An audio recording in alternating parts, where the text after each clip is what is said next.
you can tell by our we are dedicated. I'm just curious. I haven't even been look. I've been staring at the my notes and stuff. I haven't really looked too hard on TTS, even though that's the bulk of what's on the stream. But I'm curious to see what some of that. I'll just call it graffiti is on my table. Anyway, we're gonna go ahead and fast forward a small jump, about 3 hours. It's the same day, still Monday the 5th. Um, it's about 3 o'clock in the afternoon. What are you guys doing? So we are on the spaceship and we're Yes. hyperdriving. We are not hyperdriving. Hyperdrive is not a We're thing. Currently, you are on all. Let me rephrase. You are all on the ship. You're probably in whatever your particular duty stations would be. So for Hellwig, probably in the ATV bay, or maybe doing some menial task for the chief. EXO, you're probably Yeah. somewhere on the bridge, or maybe meeting with the captain or something to that effect. And McAvoy, probably, like, as far as your duty station, you'd probably be like in the armory or the galley or the briefing room. Wait, hyperdrives aren't real. No, Wait, no. how do we get around that? Is it hyperspace? Like Nope, jump stutter warp. drives? It's called stutter warp. And there's Stutter- actually part of this episode is going to cover some of the stutter warp ideas. Okay, because But that'll be alright, okay. that'll be a little bit later. I'm a little more used to Imperium stuff in Traveler. You see, Mhm. if you know what I'm talking about. I know exactly. In Traveler, we'll say Traveler Core. I don't know what else to call it. I guess. Yeah. It's Traveler basically a Core would be bubble of fine. hydrogen extends around the ship, and some magic stuff happens, and you disappear for a week, and you come back into the real universe somewhere else. In this game or Imperium? In the Imperium. Imperium. In the Imperium. Okay. Yep. Right, because I don't understand either one 100%, but I know that in Imperium it's like you go into a different space of some kind or another, and you kind of enter back in. It's kind of fucking weird. Well, technically, you are in a micro pocket universe that is literally about the diameter of your ship plus 1 meter, or something like that. It's literally so it's like literally a bubble of hydrogen gas is pumped around your ship, and then you disappear from the regular universe, and you live in this little micro itty bitty teeny tiny universe, which is literally just you, your ship and crew and whatever. For about a week, and then that hydrogen gas eventually dissipates, and it drops you back into real space somewhere else, depending on the range of your so ship. Fucking cool. Yep. The overlay is wrong. It is wrong. Holy shit. I did click the So, wrong one. Thank you. I'm glad you pointed that out. If I'm not the only senior trooper then. So do I have authority over men? Yes, you have 3. I believe I posted the ship's roster. Did I put that in the share drive, or did I give that No, just to you you? put that in my thread. You put it. Just to me. Okay. Huh? Can you throw that Yeah, in the share I folder have- when you have a second, please? I can do that, I guess. Thank Yeah, you. I would like to know exactly who I'm supposed to be a complete asshole to, and Well, no, Uh, no. I'm sorry, Nah. the people I'm supposed to. Lead Command. mentor, and develop would be the U.S. Army's answer to that question. Okay, well they might call me an asshole for what I do. I'm sorry. I hate to That's break the it to different everybody. story, and also sometimes the byproduct of lead mentoring and developing juniors is Listen. that they call you an asshole. That's usually Listen, what happens. what do you call your drill sergeant? You call him a fucking asshole. Not to his No, face. God, no. I call him drill sergeant. That's all I No, call you him. don't call it to his face. But when you're out and about, or you're not in the military anymore. To me, that guy was a fucking asshole. But No, eh. Okay, so as a young individual, I could see not understanding, and here's this person yelling at you all the time. But as you mature over several years and you realize what their objective was and what kind of person you probably were at that younger, less Oh, no. mature way, you understand. Okay, no, he was just doing his job, and also No, I get thanks for it. teaching I me. know he's not an actual asshole. I'm just saying, like, when you're in the military, or you're, I guess in this case, a private or a lower-ranking individual who is going to be bossed around by a senior trooper of some kind or another, Mhm. you're gonna think to yourself, man, this guy's kind of a fucking asshole. A little bit, yeah. I mean, like, We'll shit, get he we'll just definitely get to who is bossy and rude and mean here shortly. He just called me a fucking bleep, bleep, bleep, bleep, bleep. Yeah. So it's about 3 o'clock. You guys are. I'm assuming you're doing whatever it is you're doing that is related to your job, Uh, or is anybody doing something really extraneously crazy? I'm smoking a No. cigar. If it makes it any better. Oh, Jesus, you probably should do that in your No, room. I'm out there with my two troopers, and we're basically making sure that all the cargo's locked down, the ATVs are, all the maintenance has been done, the work's been completed. I'm giving counseling on, it's not Form X, it's Form YX. Form YX, the and- correct year version. Yeah. I mean, it's little stuff like that, but and I'm trying to do that whole lead mentor. I'm not yelling at them as much. I'm just trying to grasp and mold them, and this is our bay. We own this. Even though the chief says he owns it, it's us that control it and take pride in our God, I'm stuff. getting military shivers right now. I guess I'm just. This is what- my what is shit. George doing? This is my shit, and we're gonna maintain it. And then the next higher level is, this is my shit. Y'all need to maintain it. Right. Yeah.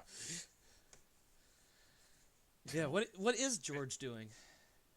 So I can get a feel for where everybody's at. Easy. He's probably trying to upload stuff. Yeah, no, he's downloading stuff. Wink, wink, nudge, nudge. No, it's not. I don't need to know all Stop. that. I don't need to know all that. George. I don't know. No, George would be meeting with the CEO, probably having a discussion of what our current mission is and what our mutual goals and expectations are. Okay. So we get an understanding. 'Cause I haven't met the CEO, right? This is our first meeting. Yes, and I do have a meeting planned that's going to cover the very next event. So maybe not necessarily meeting with the CEO at this moment, but maybe just trying to get a feel for some of the other more senior people, like maybe meeting with the chief or one or two of the people that would be on the bridge. Something along those lines. I will make, well, if I'm ignoring the captain now for convenience sakes, I will then make an excuse. I'm sorry, I'm laughing at the way you phrased it, not at you.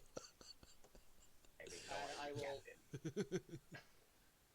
Go ahead, sorry. Well, generally, I would go meet the captain first. That's how that would work. But if I'm not doing that now for convenience sakes, I guess I will go make an excuse to go see Alea and main engineering. Yeah, no, that sounds like a great thing to do. In fact, yeah. Hey, honey, I guess the captain wasn't ready to see me right away, so I've got a few minutes. Let's interact. It's been a while. We're gonna keep professional. And Well, yeah, not, yeah. Like, ask her how is the various engines are engineering along. That's awesome. Okay, and then I imagine, yeah, that is. How are the engines engineering?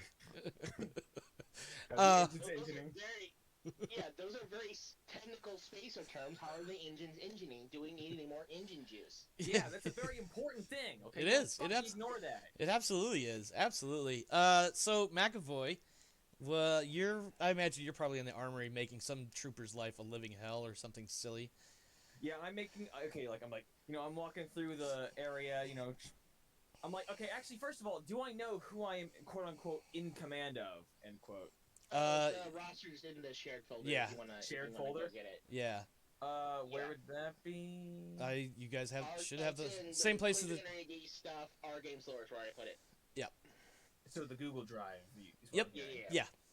And Alright, give me a moment. I wasn't expecting to have to go back there again. Hold on a second. I'm sorry, guys. No worries. Um, Listen, here's what's gonna happen. While you're trying to figure all that stuff out, wherever you guys are on the ship, you hear the intercom, do its little squeal thing. All hands now hear this. This is the captain. We are aware of and tracking the explosion event at the Terrain Interplanetary Station. Once we know more, we will inform you. At present, an explosion has destroyed approximately 25% of the first Habring to the station. The station remains stable in orbit, but a debris cloud is expanding around the station. All flights to and from the station have been redirected. He actually sounds like he's literally reading this off of some tablet. The only change to our current orders are to avoid the no-fly zone around the station, and obviously, we will not be picking up any cargo from TIS. Instead, we are being redirected to the Olympia station on the surface of Mars, foregoing any cargo pickups We're still scheduled to depart tomorrow at noon. Chief of the boat, XO, and navigation. I need to see you. I need to see you at 1600 in my office. That is all. Okay, so I'm at the Wayfinder crew roster. Mm-hmm. I see my little name there. I don't have it open, so bear with me. But I'm listening. There are fucking 1, 2, 3, 6 4, troopers. 5. Yep, there's I'm in 6 charge of troopers. How many? 3. There should 3. be 3 directly underneath your name. Okay. Well, there's also Francesco Benefield.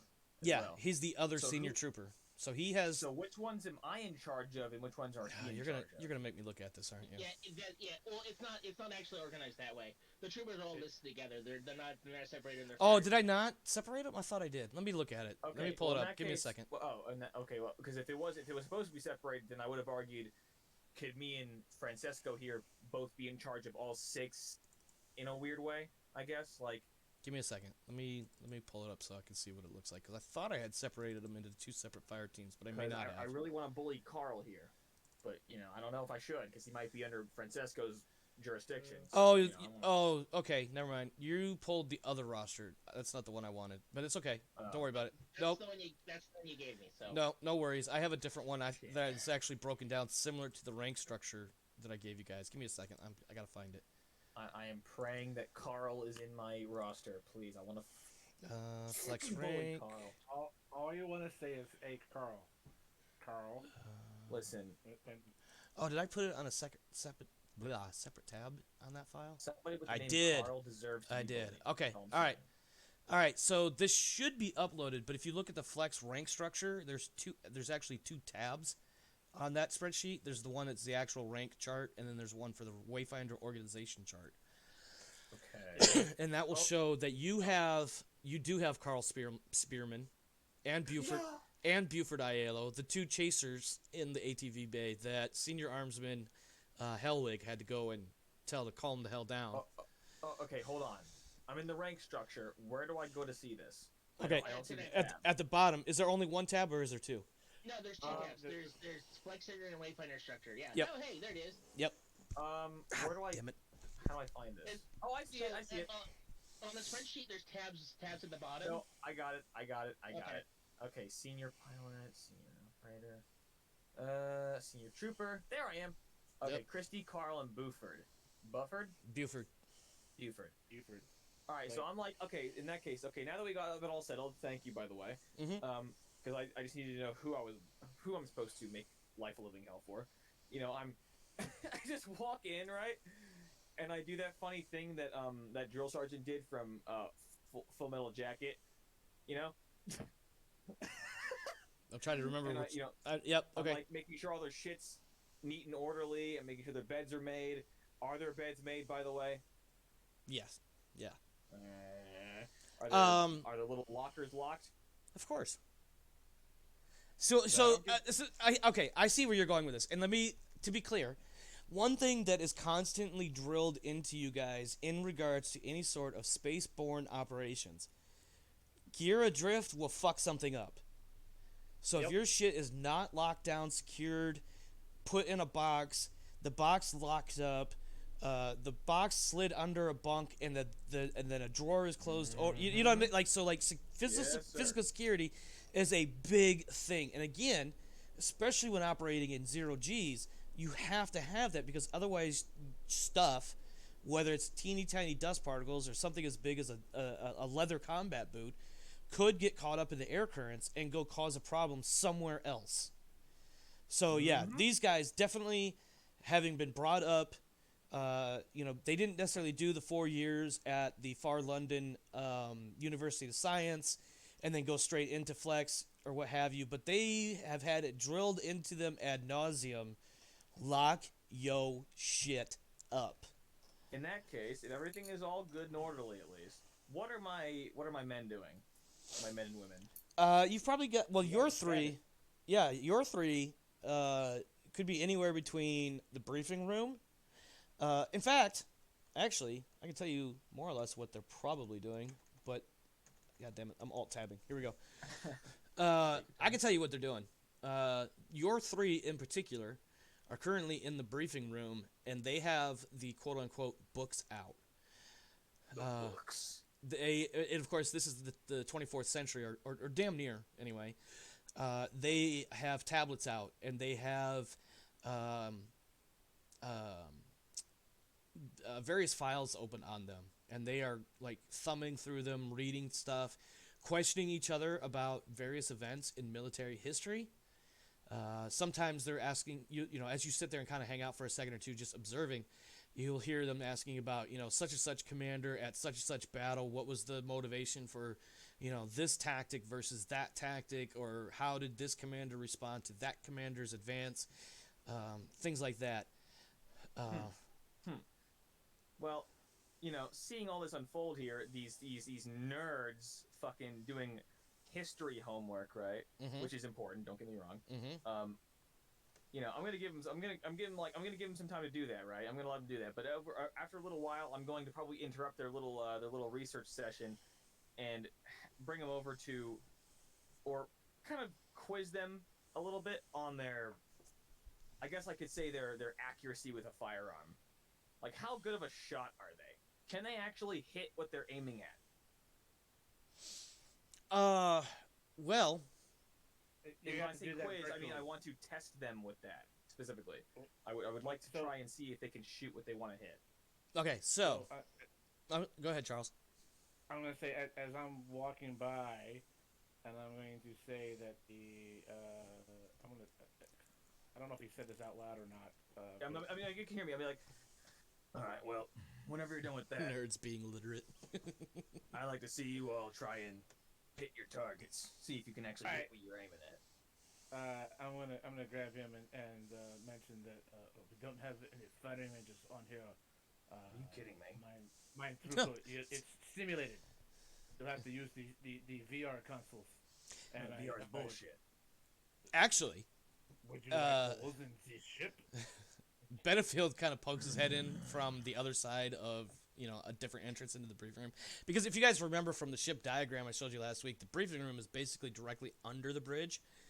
And the way I see it, if you remembered earlier, I kind of envision, you know, if you take the right hallway or if you take the left hallway. So basically, I kind of envision like two separate corridors running the exterior of the main fuselage, going from front to back, and at some point they may intersect with each other or what have you.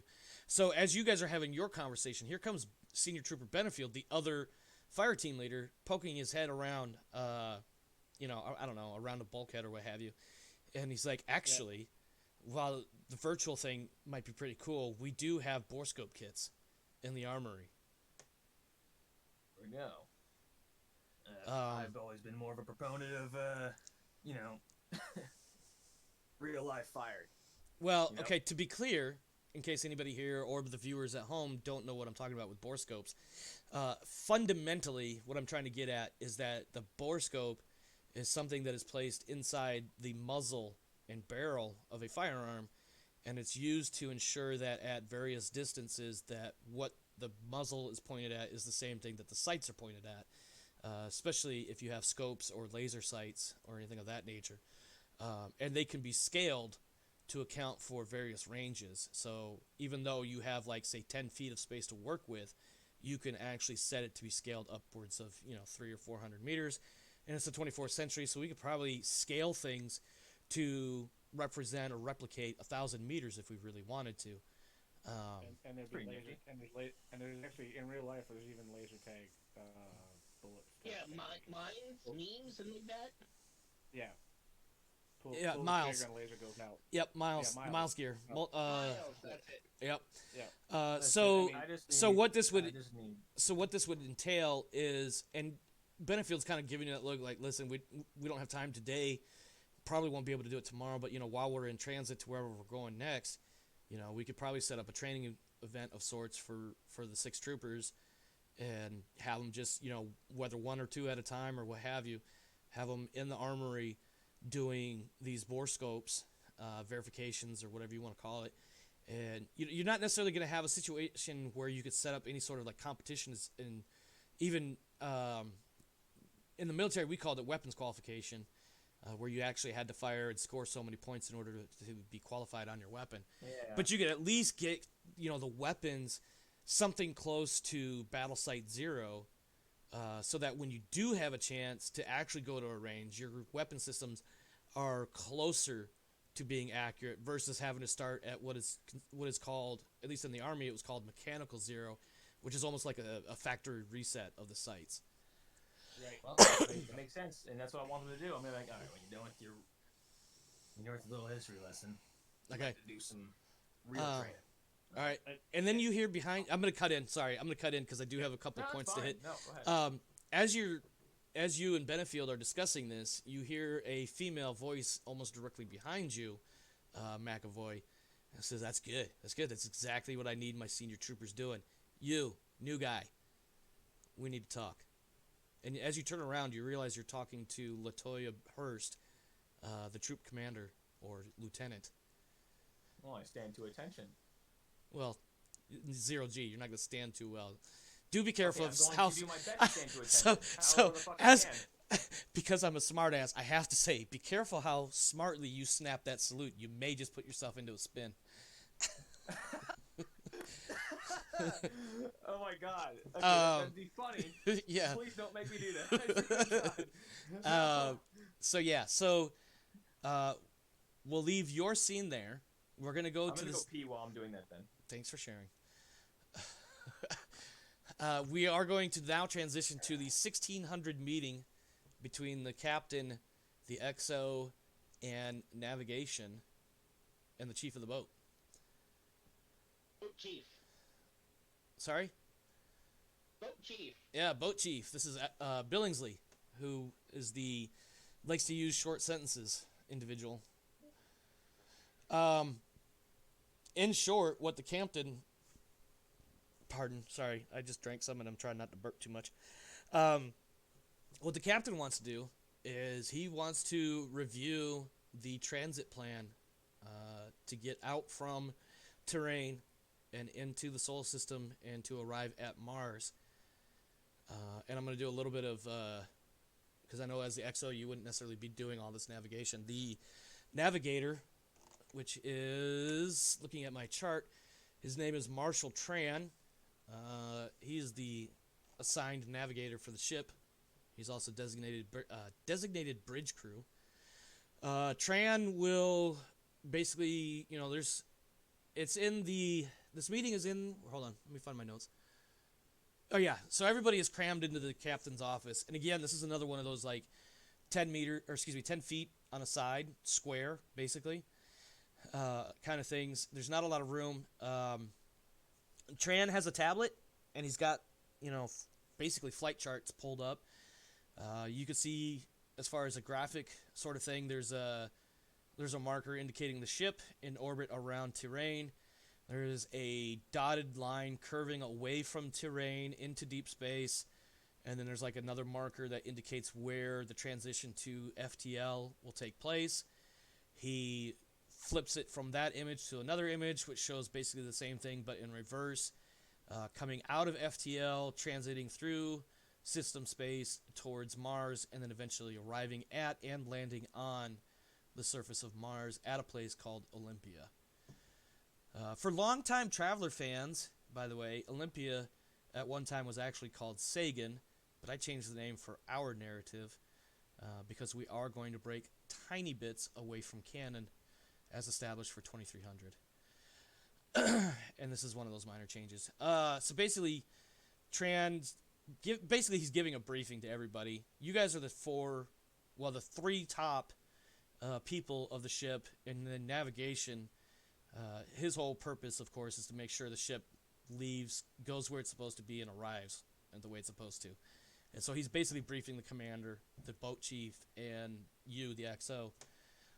And he's spitting out a bunch of different numbers. There's velocity markers and, power requirements and all that sort of thing.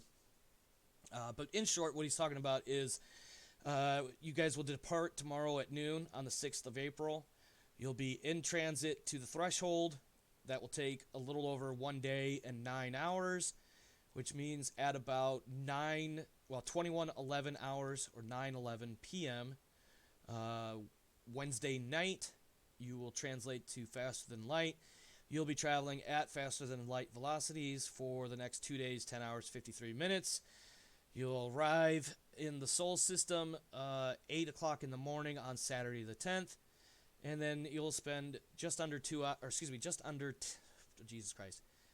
under 22 hours transiting to Mars, at which point you'll enter orbit approximately 6 o'clock Sunday morning. And then, of course, from there you'll transition down from orbit to the surface, which will take about an hour under powered flight. And so the captain, the captain's following along. He's attentive. This is some very dry, boring reporting stuff, unless you have an interest in orbital dynamics and flight planning and things of that nature. But the captain is following along. He's making a few notes on his own tablet, and then he tells navigation to basically every couple of hours, I want you to replot our transit out. And I'm back. Yep. And to, each time you replot it, make sure you update any changes noted as far as the debris around TIS and any other updates from terrain traffic control. And if there are any significant changes to our plan that I need to know right away, just so I'm aware of them. And then the captain tells the chief that he wants to make sure all departments remain ready in case there are changes to the ship's status.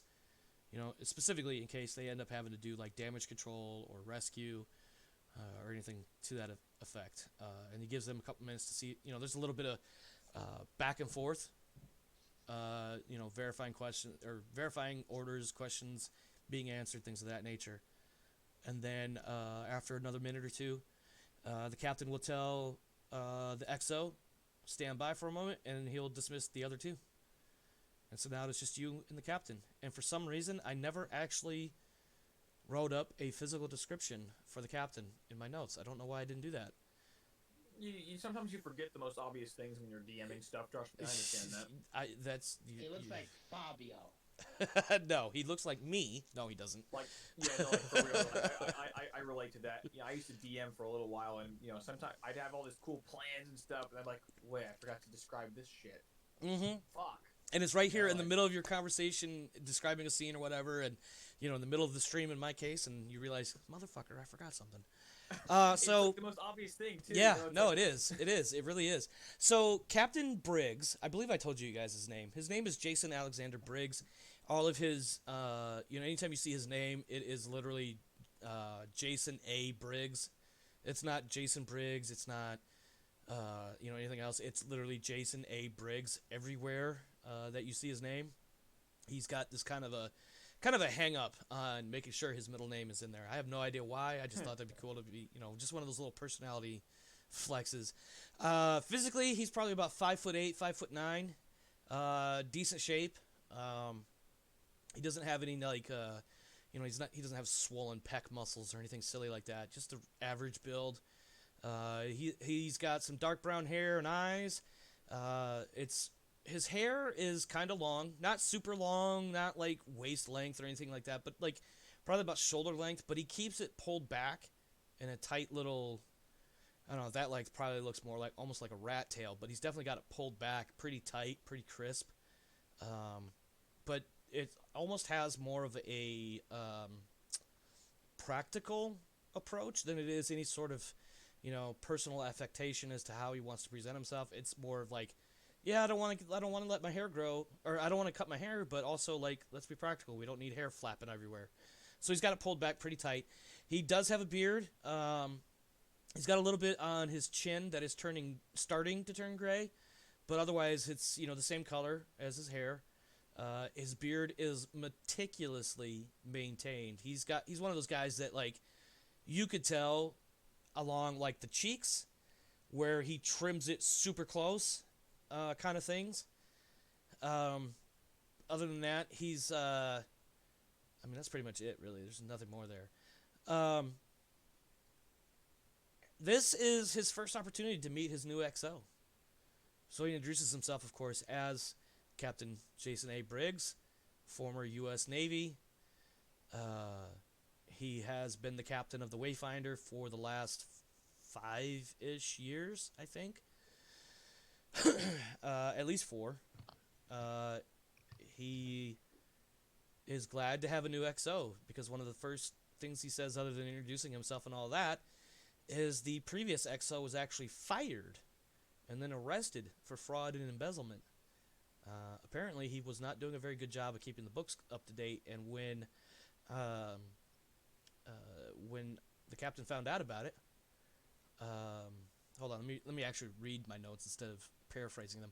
The XO wasn't keeping track of the books very well, poorly, in fact, and was quickly found out after only a month or two of him having basically starting this downward slide as far as the books, following what otherwise would have been about a dozen years or so of successful and faithful service to Flex. So all of a sudden, at some point, probably about 6 or 8 months ago, the XO decided to skim off the top for his own pocket, and about a month or two later, the captain caught on. And when the ship made it back to Tyrane to start its refit cycle back in, I think in my notes I have for like November or something like that when that started, the XO was fired and then arrested by the Welanese police. Whatever they're... They don't got no fucking integrity. Yeah. So as far as the captain is concerned, he doesn't come right out and say this, but he definitely has some concern or wants to make sure that you, George, Mr. Wyatt, the XO, know what you're doing when it comes to maintaining the books, as it were, which is one of the primary duties of the XO. Well, you probably already read my service record. I'm a lifelong spacer, 40 years in merchant ships, served in every department. Which is why I can operate this ship damn well by myself. Nerd. Shh, let him talk. I can fly it, I can fly it, I can plot it, and I can operate the engines of both kinds. As far as keeping books, I'm pretty good at it. All right, well, I do plan to do a fair amount of training on board the ship, because that's been my lifeblood for most of my life. makes sense. And I'm sure you... If you could... Nope, go ahead. And if you cook books, you tend to find airlocks in your future. Well, are you good over there, Sam? Yeah, I don't know. I don't know why I thought that was funny. Just ignore me. Nope, you're good. You're good. No. A lot of private ships work on shares, and people don't like getting fucked on their shares. Well, I'm sure by now you know one of the motivations or motivators, incentives that Flex offers the ship's crews is after Flex takes their 70% at the end of the year, that 30% is typically divvied up between the crew. So the more profit we have, the more the crew will appreciate the crew's efforts. And I didn't really have a choice. The XO, my previous XO, he was a pretty cool guy until I realized what he was doing, and left me in a position where I didn't have a choice. I had to get rid of him. There's just no other way around it. Of course, now he's doing time, probably on some frozen rock somewhere, which is it's a pretty good place for him. Listen, I'm a competent space hand. I'll run the ship as well as the ones I've always served on before. If we don't run it well, then we'll all vacuum and we'll die. So, indeed, no need to screw around. Indeed. So let me tell you, I'm gonna be keeping you pretty busy. As I'm sure you can imagine, the XO is one of the busiest positions on the ship. In fact, I have a number of tasks I need you to do, or start looking after almost immediately. Listen, as I'm sure you've noticed by now, we don't have a lot of senior officers aboard. A lot of ships tend to have various operations officers, but we don't have any of that here. And one of the things that we're definitely missing right now is our chief medical officer. However, the higher-ups have told me, once we get to Olympia, that the CMO should be there. And then, between now and then, Nurse Chadwick will have to attend to the crew's medical needs. Once we pick up Dr. Hoffman, though, I need you to coordinate with him to make sure that all of our medical needs are sufficiently caught up and up to date. Immunizations, reports, checkups, that sort of stuff. That'll be Dr. Hoffman's primary responsibility as soon as he comes aboard, and I'm going to need you to make sure to facilitate where needed in getting the crew rotated into his med bay as needed for requisite checkups. I'm sure everybody's fine because obviously we're about to ship out. A lot of stuff would be getting checked out as far as flex, but just to be extra cognizant, as I'm sure you can imagine, going up and down any of the three arms of humanity, there's a variety of microbiological and other concerns that we need to stay on top of. And it all starts with preventative stuff. So, additionally, I'll make that my first task when we get our CMO. yes, and like I said, we should be getting him. According to my reports, we should be picking him up when we get to Olympia here in a few days. Lastly is trade. You've mentioned that once already. I want you to start thinking forward. Our next stop is Olympia, and Olympia is mostly a science and research facility. They do, however, produce a small surplus of some things, usually local grown foodstuffs, textiles, and things of that nature. They may or may not be of much value elsewhere, but we'll have to dig into what they've got and see what we can take with us to sell for profit. So how like developed is Mars in 2300 AD? Is it still like really isolated habitats, or is it pretty well colonized? I mean, I wish, and this is, I'm not knocking Mongoose or any of the other creators of the 2300 universe. I wish there was more information for people like me to come up with that, other than making shit up on our own. The only bit about Mars in the 2 editions released by Mongoose is basically a paragraph, and they more or less say the same thing. The Olympia Station, as we call it, or the Sagan Station, as it was called at least in the first edition put out by Mongoose, roughly 20,000 people, and primarily science and research for desert life, for life, not life, living in a desert environment. There's a little bit of, the adventure thrill seeker types that like to go out there, and fundamentally it would be hiking, other than the fact it's on Mars, which has next to no atmosphere. It Have has they not terraformed Mars yet? No, they have not. No, they haven't. And the only notes that I have found so far regarding Mars is basically this research science station that was actually scheduled to be shut down about 30 odd years ago, Jesus. but they actually found tantalum on Olympus Mons, and so they were able to keep it open for a while. Am I the only one that thinks that Mars might have had at least a little bit of little special treatment in terms of colonies because it's Mars? Like, the solar system. The only thing I could think of, and Charles, give me just a second, because I am curious to know what you're going to say. My thought is that Mars was right there, and then suddenly so was Terrain, and Terrain was much, much, much more appealing. Yeah, you're right. That's my thought, and that's only what it is. We don't have fucking.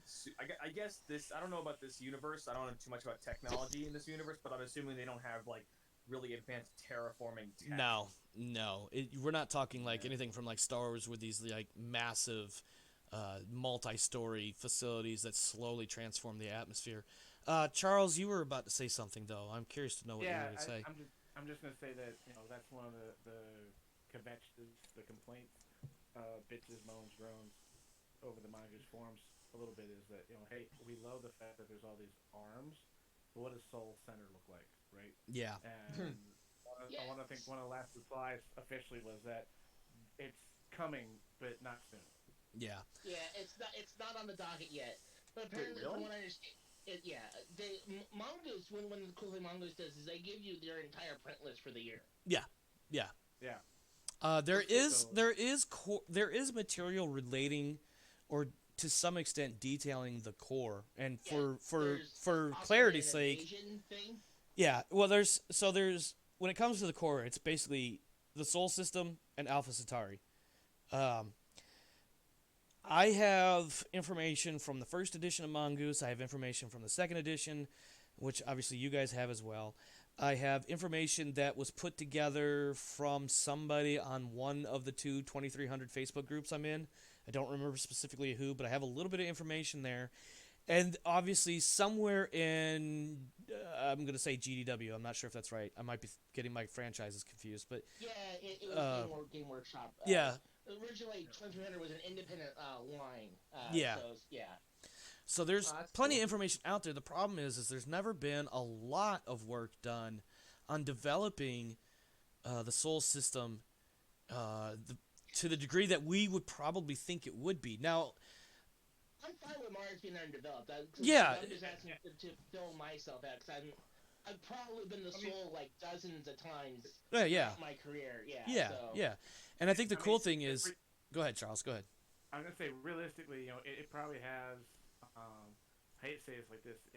If you think of Futurama, the Mars, there'd be Mars Station proper, so there's probably one or two colonies on there, but it's all strictly frontier miner type of stuff. Yeah. It's Alaska Gold Rush.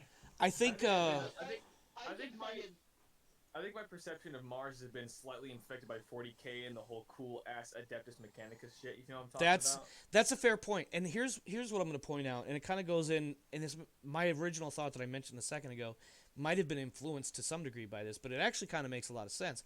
If you watch The Expanse, one of the main really low level storylines that is presented through basically the second season through to like the fourth season is that all this work was put into Mars. Mars was a dream. Mars was a goal. Mars was a thing for unity because we were going to take this rock and turn it into a paradise.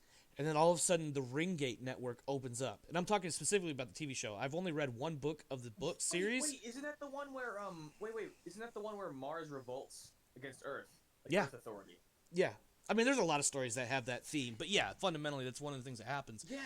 That's Where a cool Mars setting. where Mars ends up becoming scientifically more advanced than Earth, because Earth kind of stagnates from a position of superiority. They think we're better than everybody, so we don't have to worry as much.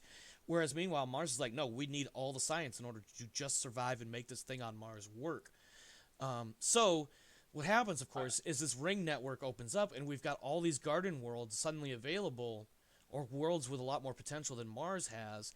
And everybody forgets about Mars. They want to go see the new frontier that's out beyond, and they forget about Mars. I love I love like settings where Mars is kind of like a really influential aspect for humanity as opposed to just being another colony. I like it when Mars becomes kind of like its own fucking thing. I love that. Like, that's why I love the Adeptus Mechanicus so much, because they kind of became their own fucking thing in that 40K world, right? Yeah, Where until they're the just Emperor like, came by "Oh, and we said, love- "You're yeah, we you're with love us the now." Emperor, but Charles, I think you were going to say that's like- something, and then we need to get back on track. right. Sorry. No worries. No Yeah, worries. no, I was gonna say. I mean, my very first time playing was GDW's version. Mm-hmm. And we had it that Luna was its own separate colony, a la Mars is the harsh mistress, the Moon is the harsh mistress Mhm. book, and then Mars was That's a good book. frontier One of my colony. favorite Highline novels. Yeah, and then Mars itself and a couple other things, and then you had everything else, right? And then there was Earth. So yeah, shifting back. I know. Let's shift back and get off the tangent. Yeah. No worries. I don't mind there's- when it comes to talking. Okay, Sorry, go ahead. I'm sorry. No, so there's only one major settlement on Mars, and it's the Olympus. It's an Olympus station. Yeah, or Olympia, which is what I called it. And literally, I made that up, and then like 2 days after I prepped for tonight, I then realized that, oh, hey, look at that. There's a whole section right here talking about Mars, and they all call it Sagan. Son of a bitch. Fuck it, I'm not changing it. It's Olympia still. On that note, I don't mind necessarily going a little bit off tangent when we're talking about the universe, because that helps set you guys in to where we're at, and what this particular game or campaign is about. But I am also, I got to remain cognizant of the show and the game to keep us on track and moving forward. Back to the conversation between Wyatt and Briggs. Let me find my notes so I can remember where we left off. So he was talking about Mars, he was talking about Olympia, and the fact that Olympia really doesn't have a whole lot to offer in trade, but there is stuff there. It's just not necessarily going to be, we're not talking about pulling out tons of gold and then selling it for massive profit at the next stop. It's, which of course is going to be the norm for most places, of course. Having said all that, he's going to be expecting Wyatt to get the best deal possible. I kind of feel like that goes without saying. He also reiterates the whole 70-30 split, which for the viewers, Flex operates as one of their larger forms of income. Ships head out into space and they basically go adventuring for a while, and then every year, whatever profit the ships make, 70% of that is sent back to Flex for Flex's own operational costs, leaving 30% of that profit in the ship's treasury or coffers, whatever you want to call it. And a lot of the captains of those ships tend, not always because they're not required to, but they usually take that 30% and divvy it up amongst the ship's crew as an incentive for them to keep doing well. And again, just wanted to reiterate that for the viewers, because I've said this probably about 5 or 6 times already in front of my castmates here. The other thing that Briggs is going to point out is that there is currently 2 tons of science and medical gear loaded on the ship right now. This is a bunch of equipment that Flex was supposed to send to Olympia probably about 6 or 8 weeks ago, but for whatever reason, it has not moved, and it's been sitting there. And somebody finally caught on and said, "Hey, Wayfinder, you're going to take off soon. Why don't you take that shit to Olympia with you?" So you can mark down that currently there are 2 tons of science and medical gear available, or not available, but already loaded on the Wayfinder. And to clarify, there will be no stops for trade, because fundamentally, not that they're trying to avoid the situation, but Flex is trying to get this ship out in the field, as opposed to it being stuck having to do damage control and SAR. They want Flex. Yeah. Flex's standpoint is more like, let the other authorities do it, but they're more properly addressed or properly set up and equipped for that sort of thing. Whereas we're more of a generic general support / that's not really our purview. Yeah, George was going to bring up the fact why we are being pressed into SAR work. I mean, there was a major disaster. Yeah. Go ahead. Yeah, he would have brought that up. I mean, he's not going to countermand the captain. It was like, how come we're not being pressed into search and rescue? I think if anything, Briggs actually might be a little bit surprised himself that Wayfinder didn't get tagged, and I think, or at least he thinks, part of the reason is that the ship is expected to be somewhere by a certain point. It's not like, we're on the edge of the frontier where we're the only ship within a dozen parsecs or anything silly like that some other franchises like to say a lot. I'm not looking at anything created by a certain television media company. There's plenty of resources here at Alpha Centauri, the second most populated planet in the entire human sphere. So it's kind of just a matter of luck of the draw, I suppose, or somebody gave a little bit of pushback and the other people were like, well, you know what, actually, we really don't need you guys. We're just trying to get one extra ship. Don't worry about it. No big deal. No harm, no foul. Also, technically, the ship is not even really ready for deployment. I mean, it is because it's supposed to depart tomorrow, but as far as any sort of hardcore official deployment readiness status, that doesn't actually click over until, arguably 0900 tomorrow morning, 3 hours prior to departure. In theory, at least. But yeah, that takes it for there. Did you have anything else that you wanted from the captain? I'd probably ask him his general impression on the crew. Is there anyone that's particularly troublesome, or anyone that's particularly noteworthy I should keep my eye on?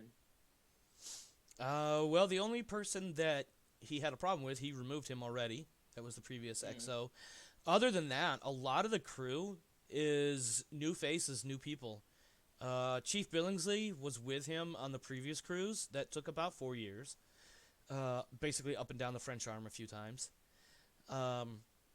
Other than that, the vast majority, there might be a couple of holdovers that he's not thinking of right off the top of his head. Excuse me, mostly because the GM didn't prep for that kind of an answer. I just kind of assumed a bunch of new names, as it were. Nobody has any problems with me, by the way. I'm a totally innocent face, I promise. We're going to get to you in a moment. But yeah, no, that's Chief Billingsley, maybe 1 or 2 other randos that, maybe they joined the crew at one port or another that it wasn't their time to rotate out, but a lot of the rest of the crew did rotate out. And he got to, In fact, he turned down a promotion to stay on the ship. I don't know if I told you guys that. He would have, using the creation rules, he would have been up for promotion to, I think, Rear Admiral is the next one up, and he turned it down so he could stay on the ship. Oh yeah, we did talk about it because I remember joking about James T. Kirk, or maybe it was a video I saw. I don't know. Yeah. Okay. Cool. That's all. That's all he would have. He would be curious about why they aren't doing their star work, and like, is there any like personnel I should be wary of? Nope. That's pretty much a new crew. I haven't identified too many troublemakers that the lower level leadership can't handle on their own.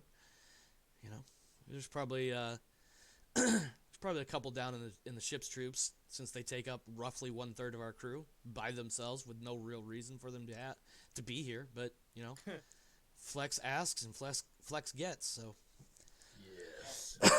excuse me. Speaking of ship's troops, Speaking of the jarred heads, yeah. We are incredibly essential to the ship, I promise you, okay? Well, as it turns out, you are sitting across from, or as well as one can sit at 0G, you are sitting across from an African-American female. Hey. Her name is Latoya Hurst. You should see her on the crew roster as the troop lieutenant or troop commander, whatever specifically her title is. She is a high-ranking individual. Yes. And she fundamentally is going to say things like, I don't have time for bullshit. I need my troops ready. We don't know what we're going to face out there.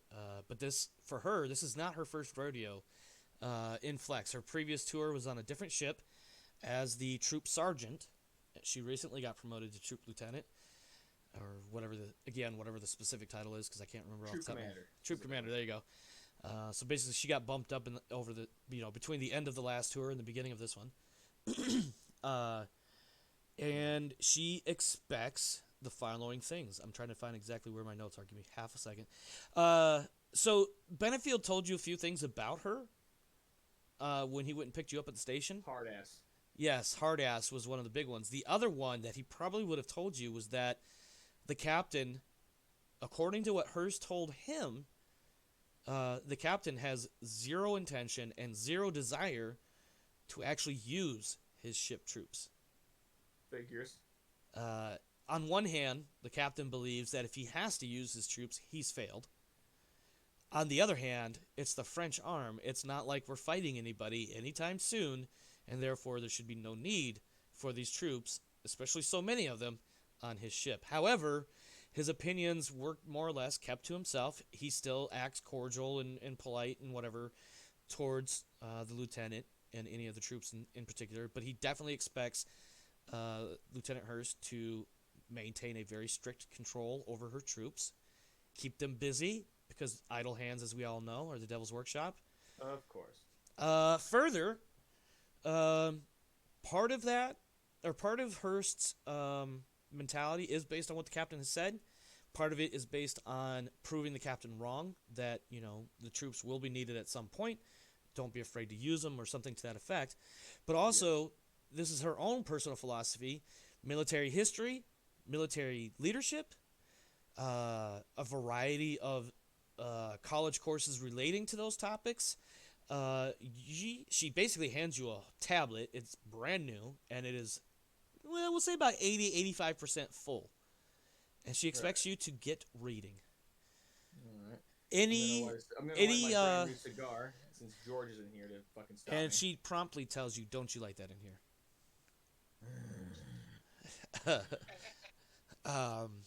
She also He's gonna groan like they did, just so you know. Of course. You can smoke that in your room, and that is it. Don't let me see you with a lit cigar anywhere on this ship. There's a fire hazard. The ash gets everywhere. Things start stinking. And let me tell you, these air recyclers in the filtration systems can only handle so much as it is. We don't need your bullshit on top of it. Right, of course, sir. Uh, Pardon me. He'll kind so- of like nod his head. Yeah. So whether you do this right now in front of her when she hands you the tablet, or you do this later in your own personal quarters or what have you. Oh, he As gets it you- right in front of her. Yeah, so you could thumb through the table of contents or the list of files, And basically, she has put together, fundamentally, it's a couple of different syllabuses from a college or two, some prestigious ones, or I shouldn't say prestigious, major colleges. Basically, military history, military leadership, various course titles, various not necessarily degree producing programs, but definitely like you've got some heavy reading here because it covers literally every military action and conflict for the last 300 years, basically going all the way back to Twilight and including World War I and World War II, based on the information that is still presently available to the for commoners, not commoners, but to the average person. So you've got a lot of reading to do because she's. This is all fine and dandy, but are these troops here? He kind of like looks back, kind of glances at his men and women. It's like, are they rightly trained? Sorry, what was your question? That's me asking. I missed something there. I think. Are they rightly trained? Firing a gun. Training. Can they hit what they're shooting at? Training starts in the brain. The body can't do what the brain doesn't know. Well, but yes, they could shoot. Plenty of reading. They could shoot. Listen, the captain may not let us go and do all the fun, wonderful kick doors in and scare people things, but I promise you, at least one day of every port call, we will be in the field, if not longer. I will use every bit of time I can get my hands on to be in the field to make sure that these troopers know how to live in the field and how to shoot their weapons and how to function as a team. I can guarantee you that. What I can also guarantee you is that while we're in Zero G, we don't have a gym on board, but I still guarantee that you and your troopers will be maintaining your physical fitness. You can do push-ups and sit-ups all day long. I expect my troops to stay fit. Right. Well, with respect, I do believe that these finely trained individuals, they will be needing some fire training. I don't quite trust their training personally because you haven't seen it. Books the only listen, McAvoy, wrong with respect, but McAvoy, listen to me. This isn't my first rodeo. This is yours. Trust the process. Trust the process. My first rodeo. So, just to be clear, she doesn't know anything about you. And I was actually going to address that here in just a second. I'd like to say that when he says that, he kind of holds his tongue a second. Like, yeah. Yeah. So, she's like, listen, this is not my first rodeo, but this is yours. Listen, trust the process. Every hour, I can get the troops on the ground for some field time at every stop along the way, wherever we go, it's going to happen. And we're talking about all the different environments that we could possibly be in, all the different situations. Mars. We're going to be on Mars. No atmosphere, no breathable atmosphere. We're going to be in the field 36 hours if I can get my way. Can you live for 36 hours on the surface of Mars with nothing more than a vac suit and a rifle and some rations? Well. Yeah, that's what I thought. That's what I thought. Maybe. He kind of puts his index and thumb to his chin like, maybe. So let me ask you this. I've looked over your file. It is disturbingly bare for a man of your age.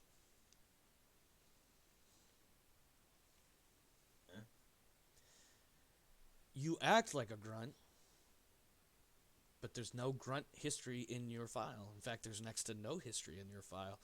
A simple note that you started with Flex about a year ago, and you just finished your training, but somehow you managed to get bumped up a rank before you even made it to your first duty post.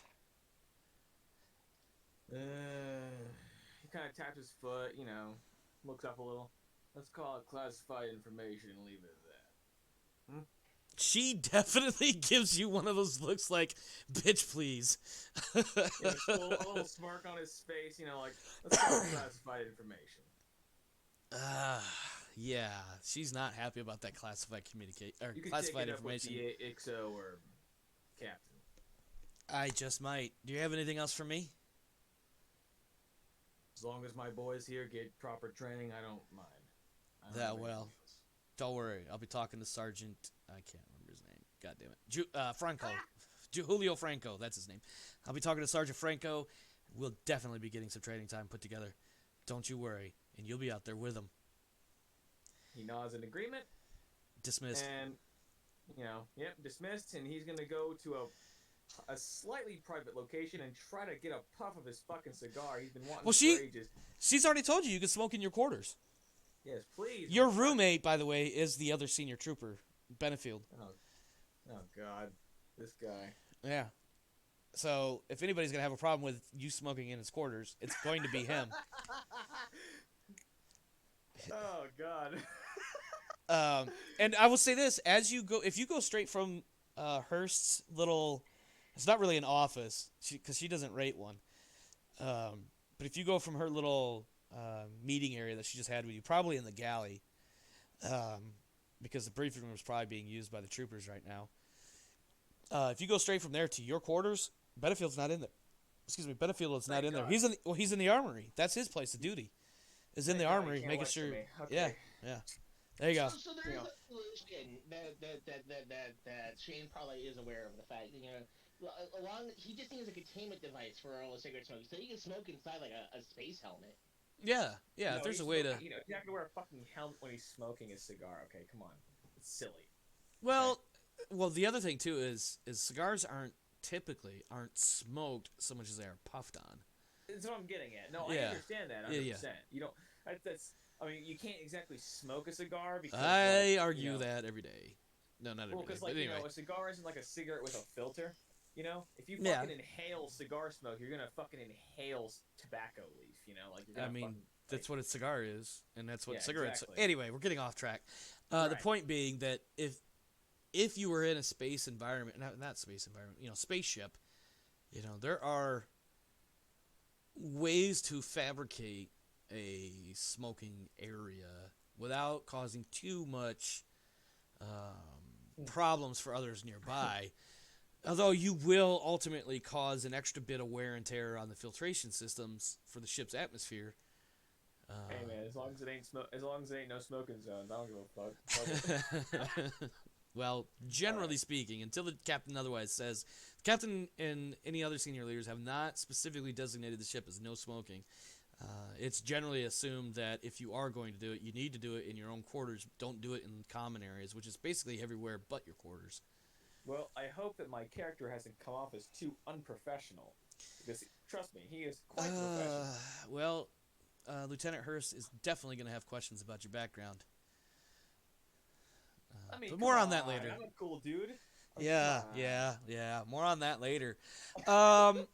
So it's about 4:00. You guys have some free time. I shouldn't say free time. But I don't have anything specifically, set up to cover the hours from about 1600 until the morning. So what, in short, are you guys getting after during that time? Right. Theoretically, there's dinner and there's sleep, but there's other stuff you can do. I would. Okay. If it's not illegal to do this, I would like. Okay. Best way to start a conversation. If it's not illegal. Okay. Are my troops, my three individual guys that I'm in command of, in particular, what weapons are they using? What is the standard issue weapon that they are given? I did a little bit looking into it, and I hadn't decided. There are some. Slug or laser? No, it's going to be slugs. Most of the time, it's going to be slug weapons. Laser weapons, in my mind, are going to be more for not even the current standing military and government level of access, but only because they're a bit expensive to maintain and they're a bit bulky. Yeah. You wouldn't necessarily give it to an entire military formation. You might have small fire teams that are designated laser attack teams or something like that. No, I get it. I mean, if I'm being frank with you, though, I'd argue that slugs are still always going to be highly effective, just because, people don't seem to understand how powerful just flinging a high speed object at somebody is going to be. But that's effectively what a bullet is. Just chemical or even just any sort of projectile weapon is always going to have some marketability, no matter what tech level you're at. Regardless, Lasers are cool, but bullets don't bullets are still very effective.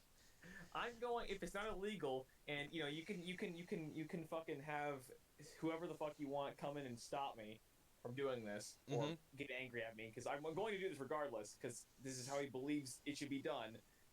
He's going to take sheets of paper or some kind of thing, like draw or do whatever the fuck he can, put targets on them, strap them to walls or whatever, and have his current troops that are under his command try and fire at them. I Like, sincerely hope you're not firing live ammo. Now listen, Please I want don't you to poke fire. Please don't poke holes in my ship. Please don't poke holes in my ship. All right, now listen. I want you to fire straight at that, right? Hit the bullseye as best you can, all right? I won't judge you if you can't hit it properly, all right?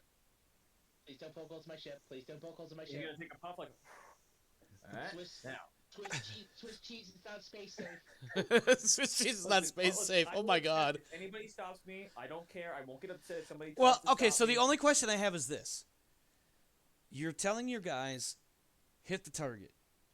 Hit what? the target at the wall. But what are they flinging in any way, shape, or form at the target? Okay. How So are I you assume- marking? How are you marking their accuracy against this target? Because anybody I'm can going stand there and do ready up drills and snap a rifle up to aim, and then relax and then Right. do it again. That's just muscle Of memory. course. But there's no I way to don't tell have whether or to- not they're actually I want them shooting standing- accurately.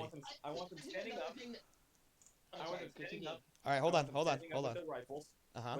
whatever standard issue rifle they have, Uh huh. standing up in proper, position, holding their rifle the way they're supposed to be holding it, and I'm going to kind of like strap the target, quote unquote, as far away from them as physically possible in the ship. About and I 10 want them to feet. try to hit it. At any point on the ship, probably the furthest you'll get is about 10 to 15 feet. But go ahead. Well, 10 to 15 feet, people can still miss that. Trust me, I've seen people. No, absolutely, absolutely.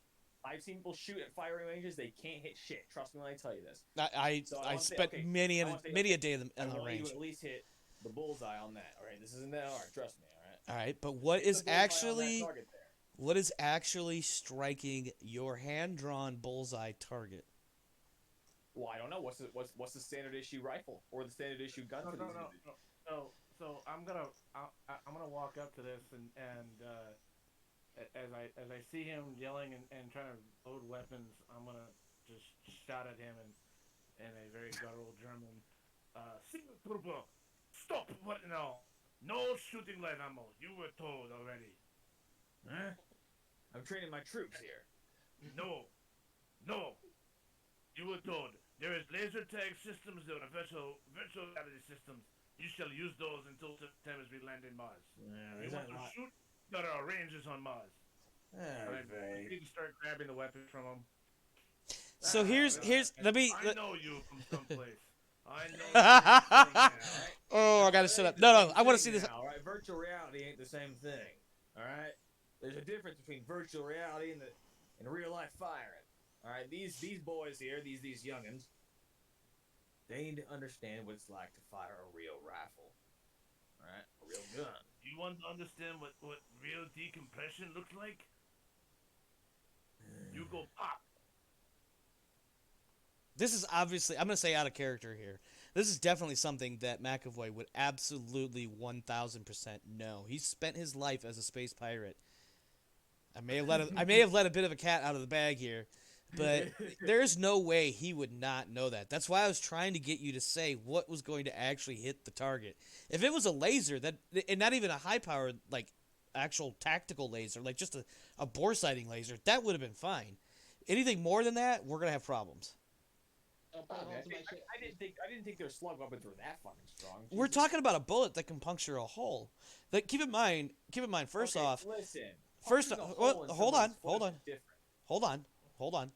So, these are the weapons that you guys do have aboard the ship. They may not necessarily be front line, first line in use by the military right now, but they are still combat rated weapon systems. Maybe a generation or two old, but they still fire a goddamn bullet no better or no worse than any other gun in the universe. So when you fire that bullet, it's going to penetrate at least one wall. It's 0G, so there's no air friction except for the atmospheric pressure inside your ship. It's going to penetrate at least one wall. And if it, depending on which way you got your knuckleheads pointed, that one wall, it could be the literal difference between atmosphere and everything but, or not All atmosphere. right. Excuse Everything my all lack of around. knowledge. That's why I wanted to. to, that's why I wanted to don't understand clarify. the lore very well. No, it's okay. I'm not jumping on you. I just want to make sure we were clear. That's why I kept asking what is actually hitting this target, because if you said Well, I bullet, didn't know. no, that's fine. Like if you had said bullet, I'd be like, nope, that is not gonna happen. Your character knows better, and here's why, which is basically everything I just said. Right. If- No, I understand. If what you you're were saying, using know. the boresight type lasers, you could probably jury rig something. If you're using the virtual reality system, which I imagine could be anything from strapping a little laser emitter onto the rifle and maybe like a little headgear thing to simulate as far as what the shooter sees and what the weapon does, that's another. That's totally, those are totally safe Well, sort of things to do. Okay, so with the what'd you call it? The first one The borescope. The laser foresight. with the Yeah. with the bore sight. I mean, again, I apologize because I'm not hyper knowledgeable on It's how okay. ships / guns work in the future in this world. Oh, I'm this sorry. is I no, didn't it's understand. it's I fine. A didn't- lot of I people didn't know don't. they could easily pierce through walls. I didn't know that, but like fucking ship walls. I thought walls would Imagine- be a little okay, stronger so- than that, but- So imagine your ship is not much different structurally than an airplane, like like a Okay. Boeing 747.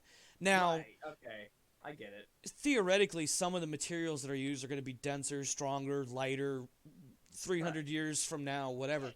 But fundamentally, it's still basically Yeah. an airplane in space. Yeah, high Right, tech. and then You got a high tech slug weapon versus Yep. probably current era plane material or space material. I get it. Okay, I understand. And the other thing to keep in mind, of course, is there's no actual wall, right? There's the inner hull probably, and then an outer hull, and between that space is like computer circuitry, pipes, air filters, sewage.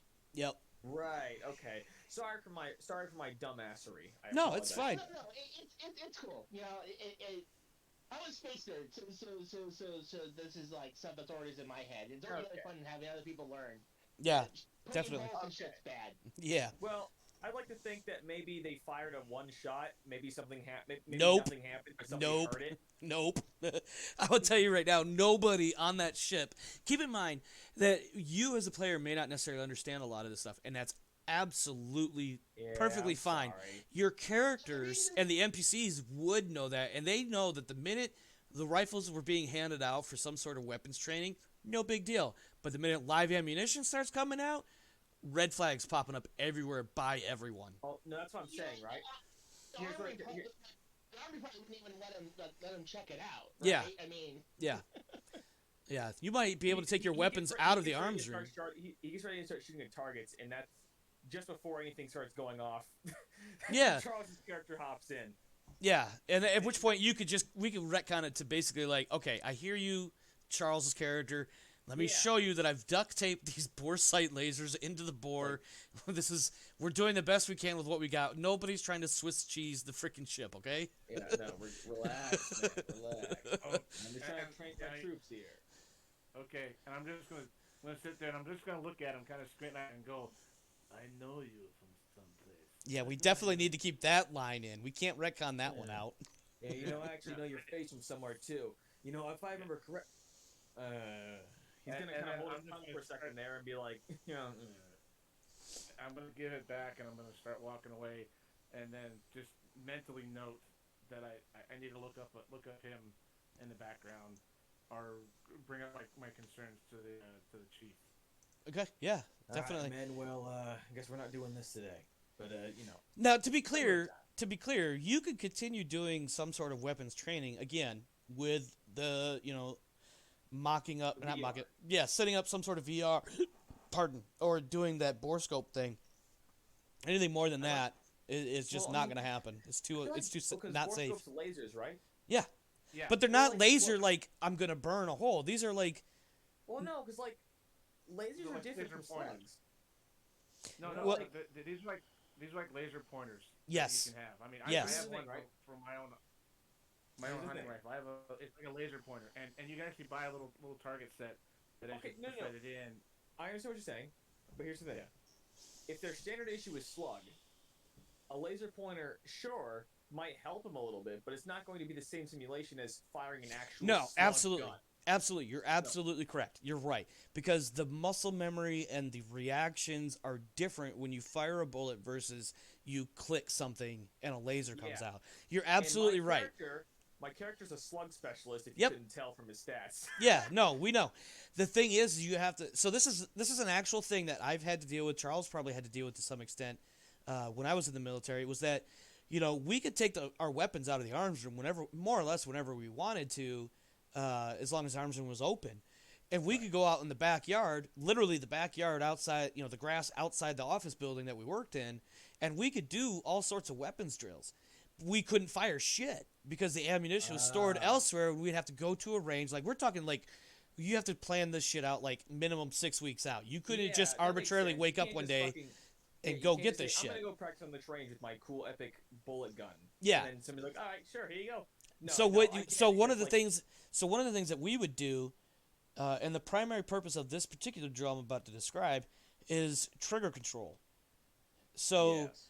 what we would do is we'd literally take dowels, little itty bitty rods, and stick them the end of the muzzle of the weapon, and set a washer on top of it, and teach the soldiers to pull the trigger, squeeze the trigger, so that when it actions, that washer doesn't fall off the dowel. Because, and what it's trying to do is, a lot of people think that just pulling the trigger is just a quick snap of the finger, and it's not. You want to do a soft, gentle, basically a Yeah, soft, gentle that's what squeeze. That's because- what my father told me. He said, you gotta squeeze it. Yep. Make sure you're in, kind of like make sure you're aiming properly and all that Yep. stuff. Yep, it's You one of the four slowly- fundamentals of marksmanship, is trigger Yeah, squeeze. I understand. I never went to the military. I planned on doing it, but in fact, it's still in my potential career paths, mind you. Yeah. But I understand at least some of the concepts of what goes on in the military because my father was Army, you see. So, Yep. Yeah. So the reason why the shotgun's a really good pick for boarding action is because it's low penetration, right? You're unlikely to punch holes through walls with the shotgun. And Oh that my could- God, That's the shit! and that Oh, actually one guy's shotgun. nope. Oh. Just live fire is Ah. not going to happen on the ship.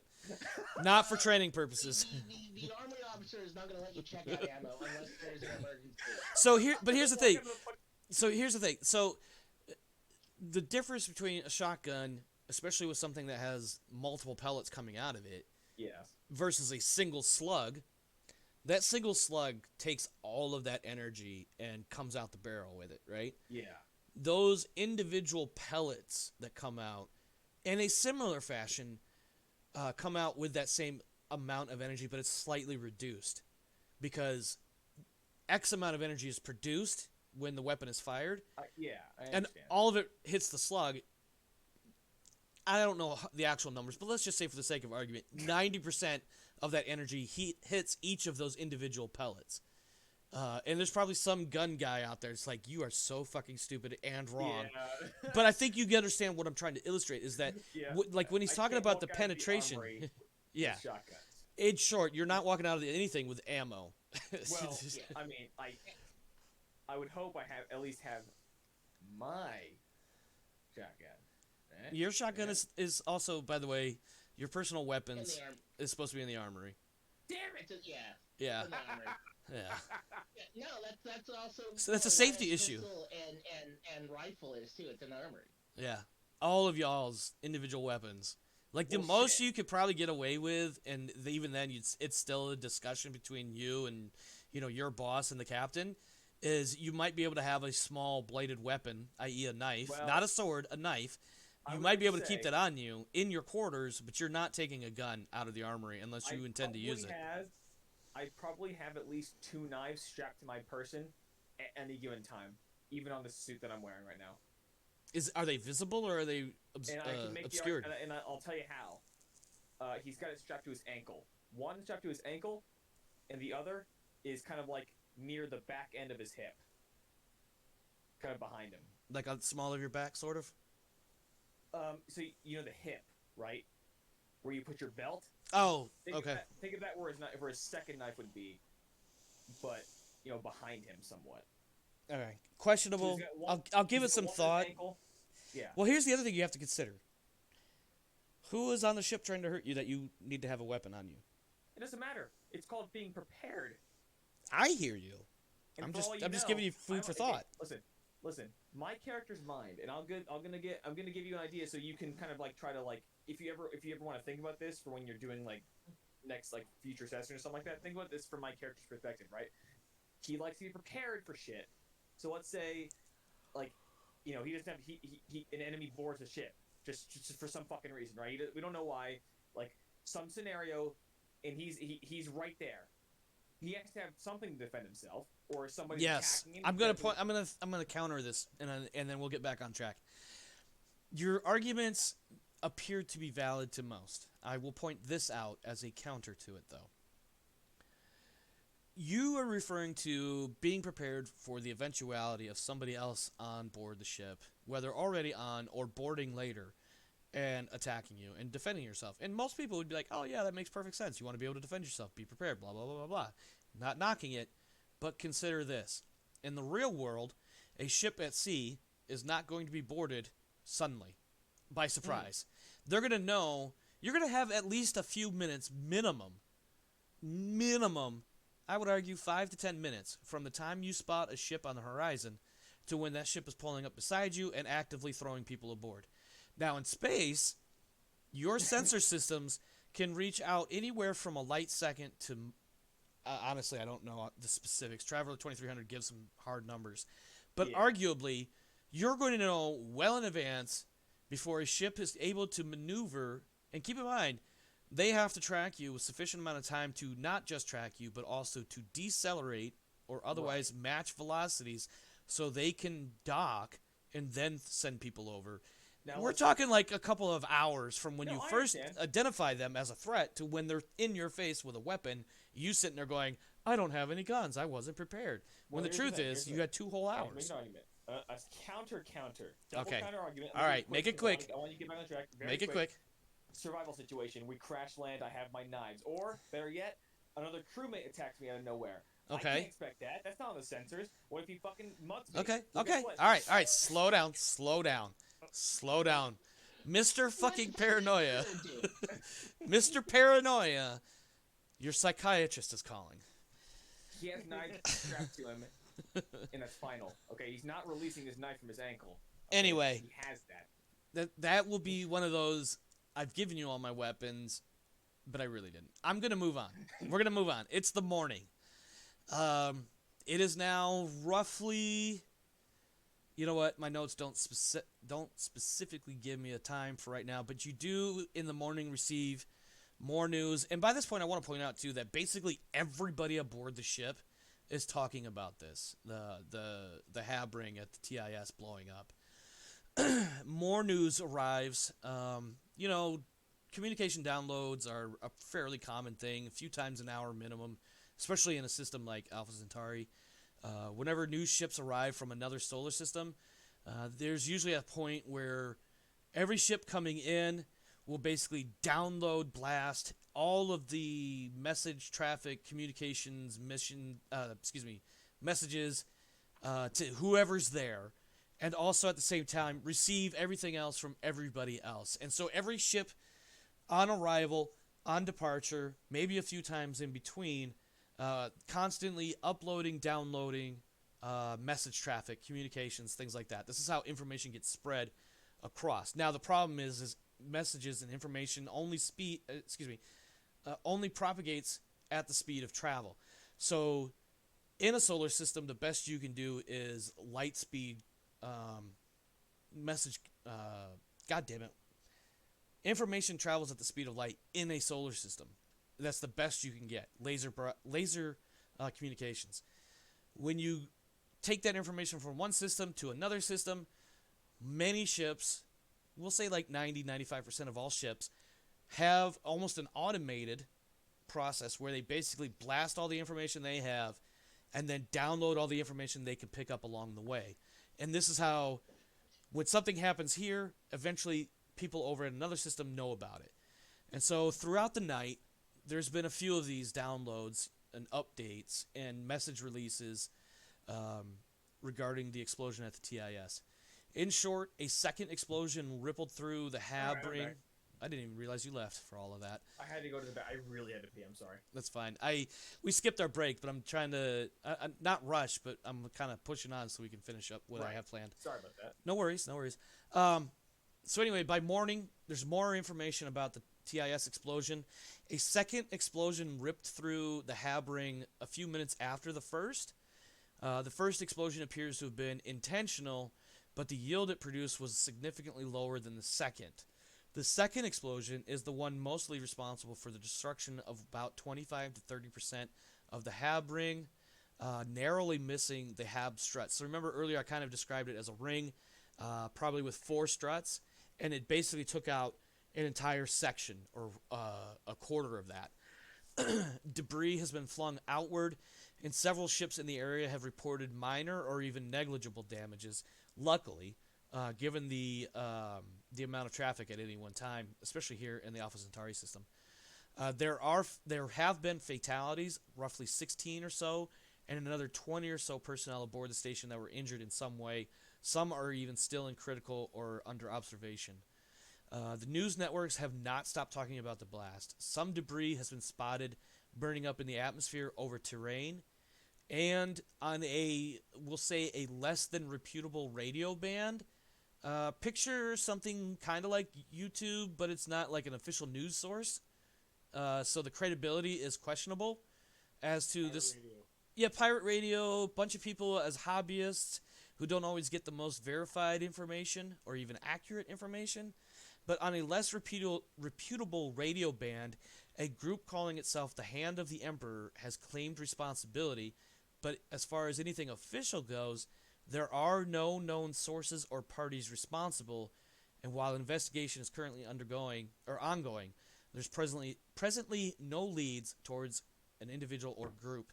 Military and security vessels have begun to tighten in around terrain and TIS in case of follow-on attacks, but by morning, nothing else has materialized. Any feedback, thoughts? Do you guys want to do a quick little scene between each other, maybe? Or anything of that sort regarding the new information? I mean, are we all gathered together? You're on the ship? Probably like in the galley during one of the meal periods. Yeah, like maybe, in fact, yeah. Thing, maybe? Yeah, like this could be breakfast. You guys all are in there getting your cups of coffee or your breakfast meal. Happen to bump into each other? Sorry, I have short-term fucking memory loss. Could you just very quickly break down exactly what's happening right now? Okay. I was here for this whole thing, but I just... No, I got you. So, when Wyatt and McAvoy were leaving the spaceport to go to the ship, Yeah. an explosion. The explosion. Yeah, I remember the blew explosion. up. Yeah, and it blew up basically a quarter of one of the Habrings for the TIS. Right. It's killed about 16 people, and another 20 or so are injured. Officially, there are no leads. There are no sources of who's claiming responsibility or anything. The only thing that anybody has heard is that there is a group calling itself the Hand of the Emperor claiming responsibility, but that information is not credible given where that information came from, which is basically some sort of hobbyist YouTube channel. Obviously not actual YouTube, but Yeah. Um, Sounds like another terrorist organization we need to take out. It's space YouTube. SpaceTube. Just point me in the direction, and I'll get him. I'll take care of him. I'm gonna be sitting at the far end of the table with the senior chief and just kind of calling up information on my subdermal computer and just going, Chief, these are relatively new, unaccounted for within the networks I worked in. We may not want to give too much credibility to this. This may be a bluff. And you're saying this to Billingsley? Yeah, Billingsley. Yeah, I'm Okay. figuring I'm drinking coffee and eating breakfast with Billingsley. Yeah, that makes sense, No. considering you're more or less his little runner. Yeah. And then I kind of looked down at McAvoy and I was like, we don't need to get involved with this. There are officials to do this. They're colonial policemen and French armed security. That response. I'm sorry. Go ahead. Police. They don't know jack shit about what to do. All right. Trust me when I tell you this. The police don't know what to do. Okay. Billingsley is going to set down his.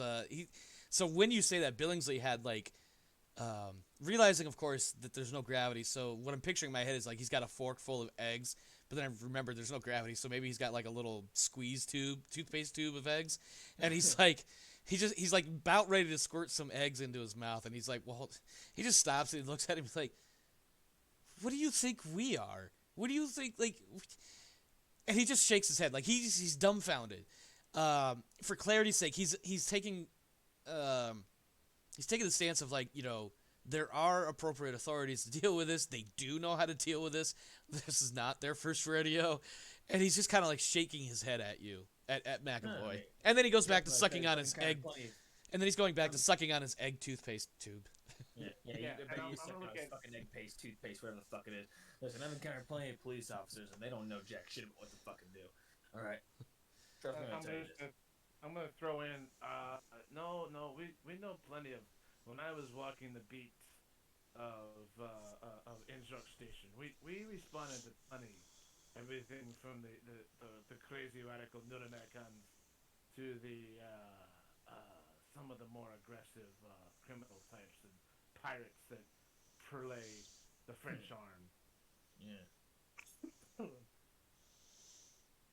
Right. And Billingsley sets down, or as best he can in Zero G again, sits down his egg tube and looks over at the XO, kind of not sure what he wants to say, but definitely looking at the XO, wondering what his thoughts might be.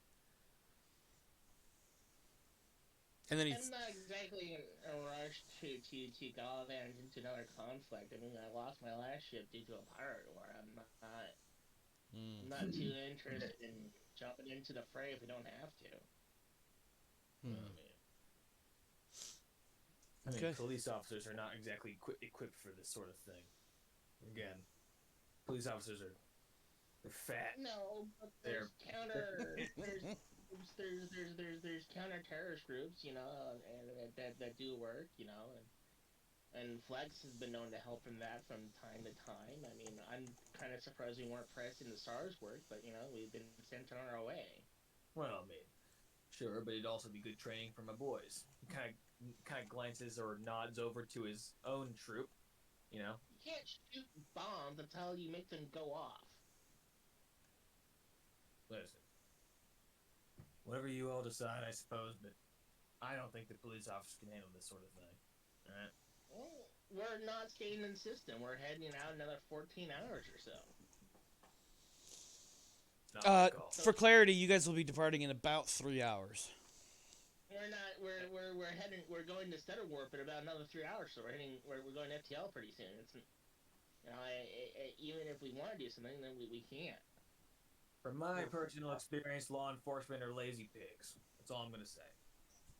Well, They don't know. They don't know what it's like to be fighting, right? At which Fritz immediately gives a loud and proceeds to slam down his garbage and walk on out. And I have to keep an eye on this one. All right. Anything else we need to cover before we move on to the next major plot point? Let's see here. George will set up a random emergency drill for some department. Okay. What department? What part of the boat would you like to have undergo an emergency drill? I don't know. Let's go punish the mouthy trooper over there and see how well he does on an emergency drill in the middle of the night. Okay, well, I mean, it's you've got to, okay, so it won't be middle of the night because, okay, if you want to do it in the middle of the night, you'll have to wait until tonight, several hours from now. That's fine. He still has to arrange it. He has to tell people beforehand that he's doing. No. He's doing. Here's what you can. Well, no. I'm sorry. Let me stop. Here's what I will suggest. It is your choice as the ship's XO when you want to execute and how often you want to execute these drills. More than likely, Captain Briggs will have next to no problem. He may ask a couple questions, but he will probably nod approvingly. And he will, of course, he'll, of course, be kept in the loop. But readiness is part of the XO's duties. So. Oh yeah, absolutely. I think what you can do, Alternatively, you can do one of two things. You can tell Lieutenant Hurst, or you can choose not to tell Lieutenant Hurst. But when you execute the order for alert, alert, alert, all ship's troops muster in the ATV room, you simply would start with tell the lieutenant, and then start timing them as soon as you let her know. And you can you can tell her that's going to happen, or you can choose not to, depending on, what kind of drill are you testing them on? What kind of response time do they have? For the troopers, Hold on. Go ahead, Wiggles. I suppose for this emergency drill, I'm gonna say emergency readiness. Like get suited up, get armed up, and get the AVT drill. Get to the AVT room for immediate departure. Again, that'll be the emergency test I'm doing. Okay. Yeah. That sounds good. I think we'll actually roll this one, and then we'll move on to the next scene. So what I want to do is I will roll for Benefield's team. Let me look at my handy-dandy character sheet I just happen to have right next to me and see what task this might fall under. While you're doing that, I have a question. Is George Wyatt related to Alia Wyatt? Yeah, That's that's his wife. Your wife? Yeah. He's married. Yes. Where have you been? Okay, listen. I didn't know he was married. Okay, listen. I didn't know that. If I didn't know that, I would have. You asked me what significant other meant like last week. Yeah. No, I didn't. So in his last term, he rolled. I think it was his last term. During before last week. Yeah. For 8 years. Yeah, he rolled a life event, and he rolled gain a spouse. He got a cute bitch. Easy. Nice. We're not gonna refer to all of them as cute bitches. He has an attractive partner, and that is always. My wife also outranks you. Yes, because she's the. Listen. No, trust me, okay? Listen, my fucking troop commander is a fucking woman, okay? Trust me. I don't have anything against it. Trust me, okay? Mm-hmm. I'm at least outranked by a woman by 2 ranks. I just wanted to point out. Let's not use too many disparaging terms too often. Of course.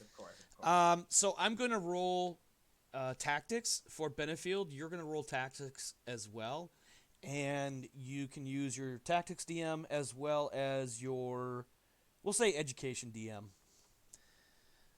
Could I argue being a new person? I don't know what the fuck anything's happening right now. So on your character sheet, you have tactics 0. Oh, sweet. Nice. And you have education of 6, which is also 0. So basically, you need to roll an 8 on 2d6. So, fuck yeah! First rolls of the campaign. Let's go. Yeah, I will let you roll it. I will let you roll it before I roll mine for Benefield. Okay, here we go. 2d6. Click on the 2 or the 2d6. Yep. Okay, that's a 4, so I'll just roll 1 more then. That's fine. I can live with that. 4, 2, so that's 6. Okay. All right. Let me roll Benefield. I'm going to say he has tactics 2. Well, his total modifier is going to be +3. That'll include education and tactics. So he rolls an 11. By the time you get your team and yourself down to the ATV room, and for the sake of this drill, I'm picturing full vac suit, full weapons, full ammunition load, like straight up loaded, ready to go, kick in doors and kill people. Yes, I'd like to say that my guy's ready. I mean, I don't know how effectively I can get my squad to do this as quickly as possible, though. Well, they have an idea of how this is supposed to work, so they're not completely lost in the sauce. However, by the time you and your team arrive in the ATV bay, Lieutenant Hurst, Sergeant Franco, and Senior Trooper Benefield and his team are all there, and they are not happy with your performance. They have been there. In fact, Lieutenant Hurst says something to the effect of, honestly, I don't know what kind of time standard that this would be tested against in this scenario, but let's just say for the sake of argument. Hold on, Wiggles. I didn't hear what he said. He cut out. So obviously there would be a time standard. Like, how long would it take? And I don't know what that would be in a realistic scenario. So just for the sake of argument, let's say 5 minutes is the standard from the initial alert. Let's give it 20 minutes.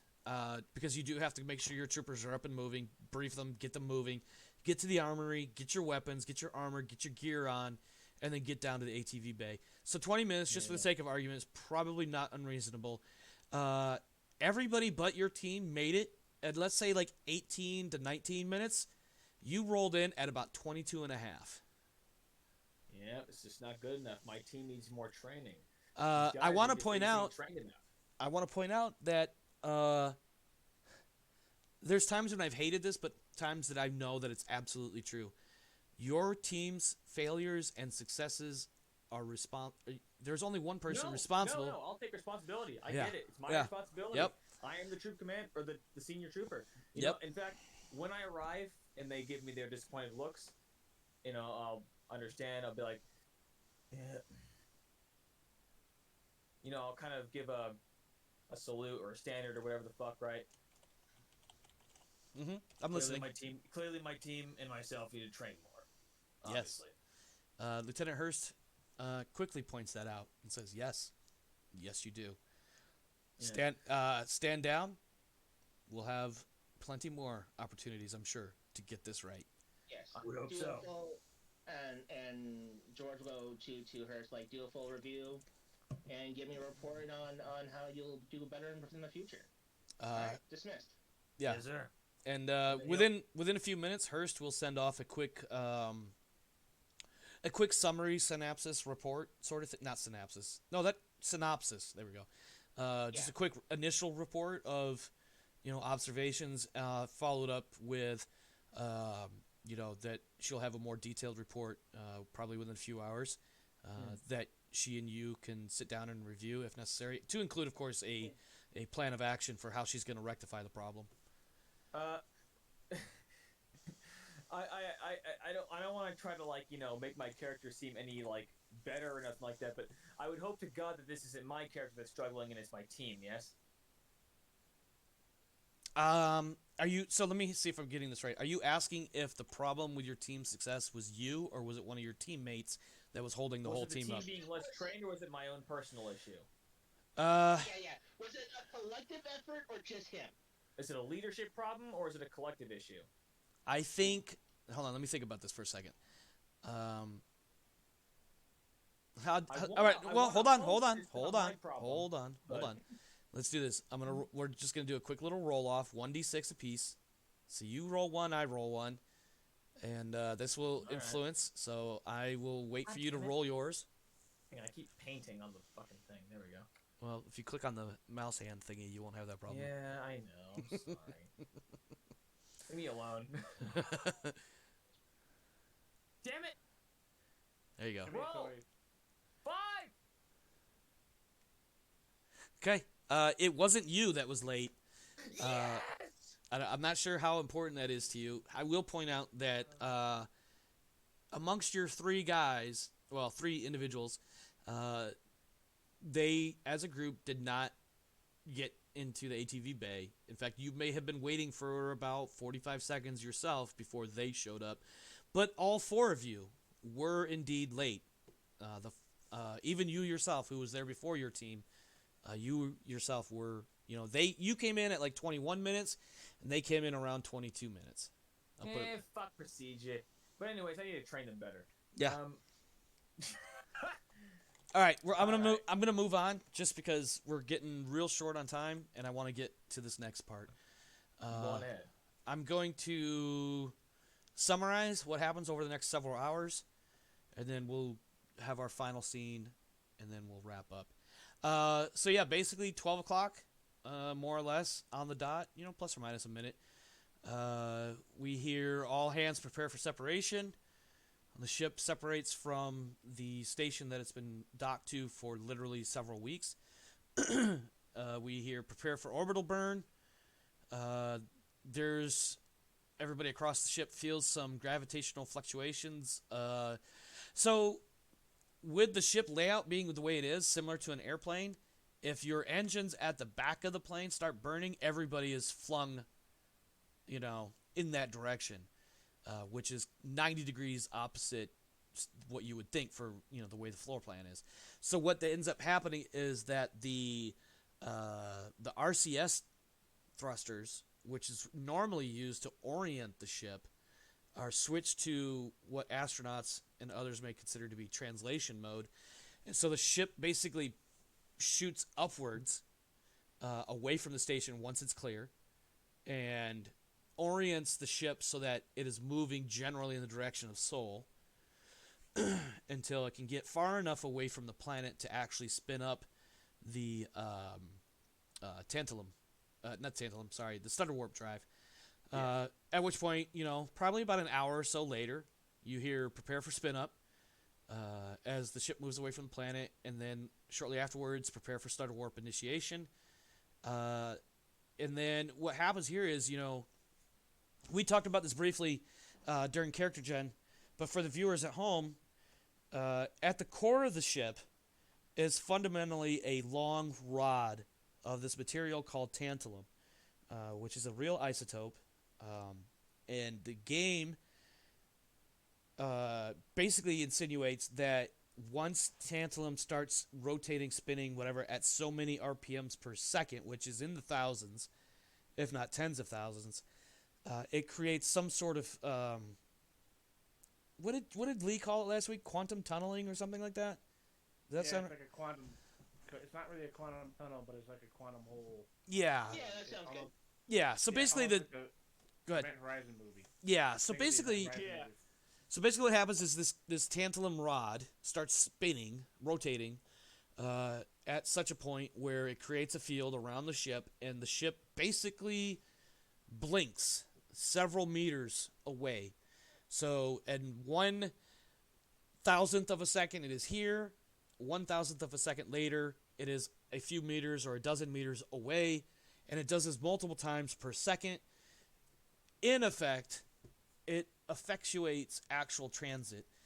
And then, so for the next day and 9 hours, 33 hours, you are at the lower speeds of what the drive can produce, which is about 1.1 astronomical units per day.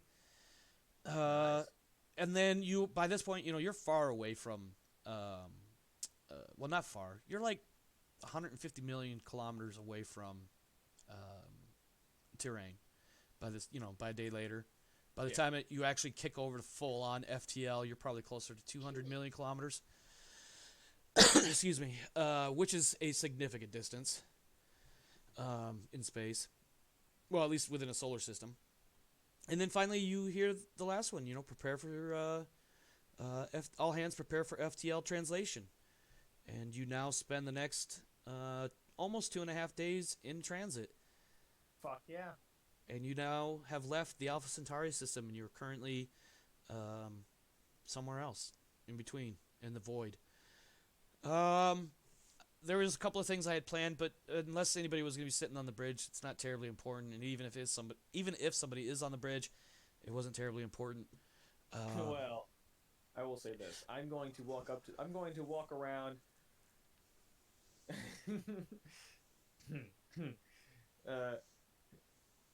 I probably shouldn't do that. Never mind. Good call. I was Because gonna say I was gonna walk up to the bridge with a scar in my mouth lit, but no, you'd been thrown out, and somebody would have given you a stern talking to. Probably the exit.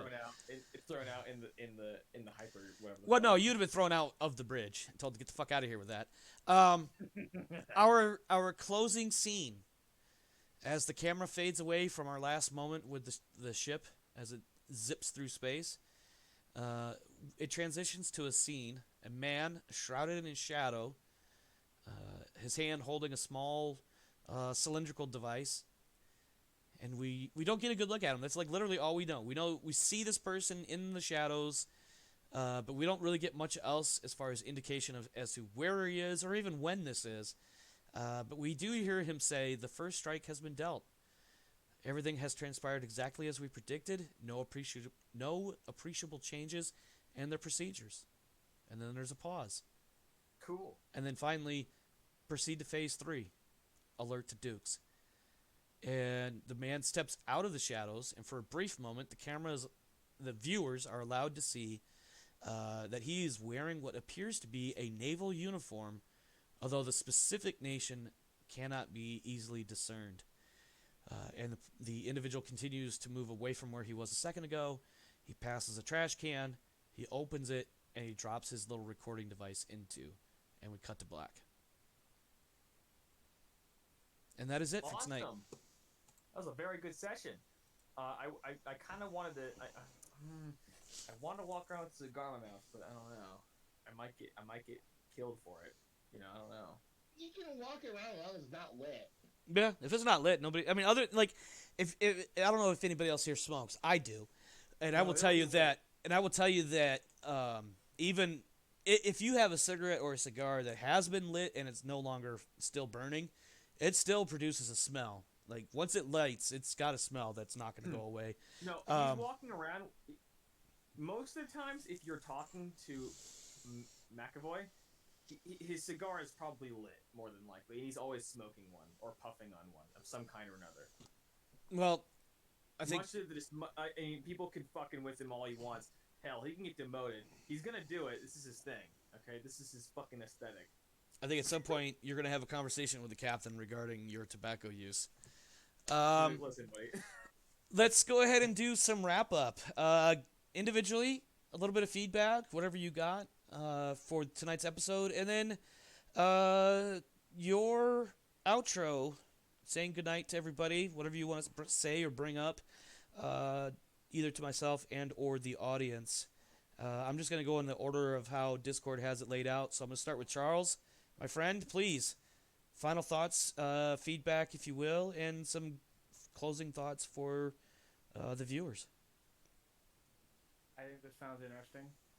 It's been, almost 40-something, so 30-some odd years since I played 2300, so it's kind of fun to get back into it. And the only thing I'd say is, I guess, next back channel. Yes. This is for the crew here and for the viewers. Wednesdays, 7 p.m. Pacific. That will be our weekly meetup times. And God willing and pending anything that might interrupt, that's what we will be doing every week. Awesome. You got anything else, Charles? You got anything you want to say to the audience? No, not really. I just appreciate anybody who did turn in or will turn in. Thanks for viewing, and like I said, same, I guess. Same bet time? 2300. Yep, same bet time, same bet channel, or what would be a fun one for 2300? What would be I will have to give it some thought. Same Pentapod time, same bit Pentapod channel. There you go, Pentapod time. Thanks, Spec. Thank you. I don't know if that's Charles or if that's somebody else, but Wiggles, my friend, what do you have? Final thoughts for the episode tonight and comments for the viewers. Charles, by the way. It was a Charles. Life is like a toilet seat. Sometimes it's cold and hard, but at the end, that's all you have.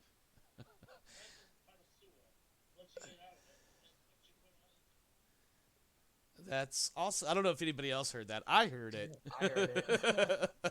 I don't know if the viewers caught it. Life is like a sewer. You get out of it what you put into it, or something to that effect, I think. Yeah, that would be the commentary from my brother. Yep. Anything else, Mr. Wiggles? Agent Wiggles. No, that's all. All right. I'm good. All right, Zam, what do you got? Follow-up or feedback for the evening and comments for the audience. This has been a very fun session. I had a really good time with it, and I really appreciate how I really appreciate how realistic the reactions to anything my goofy ass fucking character's been doing. Because I'm gonna be honest with you, I expect realistic reactions out of the things that my character will do in this campaign. And I didn't write my character to be a very wise person, okay? So, I always appreciate a very realistic reaction to the things that he does, because he's not exactly someone who thinks realistically, if that makes any sense. Well, I think... considering his background and history and whatnot, you would think so, but he also has a different perspective from the more official, I guess, governmental standards, if it makes any sense. Well, on the one hand, you have you as the player that is not as knowledgeable as some of the rest of us is when it comes to this universe. That's why I wanted to go for more of a kind of like, what kind of character I have. So yeah. I mean, yep. He's not super knowledgeable on the laws, quote unquote, and standard procedures, quote unquote. Mhm. So a lot of the methods might seem pretty stupid, but that's just what I like to think. Me as a player, plus I'm kind of relating my character here in this regard. That's why I usually make characters kind of relate to myself when I'm starting something new, Yeah. so that I can it can at least make some sense in character and out of character how I react to things. Yeah. So, but I really hope I really hope things continue being realistic in regards to how people react to how my character does things, because that would be that I love that sort of thing, and it could be as harsh as it wants to be. I prefer it, frankly. And No problem. Here, let me take my kid gloves off now. We've made it through the first episode. I don't need to wear kid gloves anymore. Don't worry. Don't worry. Trust me. I will not take any offense to any harsh punishments that my character takes, as long as I'm not killed for no fucking reason. No, I don't do that. Let me tell you. There was a time when I might have. When there was, in fact, one time where I specifically set up a combat encounter with the intention of killing the player character. Oh, Jesus. However, the scenario in which the combat encounter came to be made sense with the character and less about the player. So by the time it actually happened, it made a lot of sense. And as it turns out, he totally annihilated his opponent, so it didn't work out that way. Right. And also, I've gotten a little bit more mature about my role playing since that time. So when it comes to, if your character does something, whether it makes sense or if it doesn't, I'm going to look at, does the player understand what's going on? Does the character understand what's going on? And at some point, based on the responses I'll get from that, or what I can discern from that will determine how I, as the GM, respond. For instance, McAvoy walking around the ship with a lit cigar after being told repeatedly by people in positions of authority over him, don't smoke anywhere other than your room. Yeah, he's going to be busy cleaning out the air filtration systems an awful lot. And it will only progressively get worse. He won't care.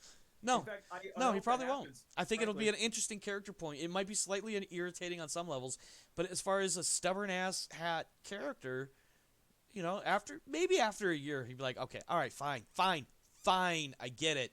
Stop smoking on the ship. Got it. What I want my character to be recognized as is someone who doesn't, and I hope, and maybe I probably should have mentioned this in character introductions, quote unquote, right? Mm-hmm. But he's not someone that backs down from something that he thinks he wants to do.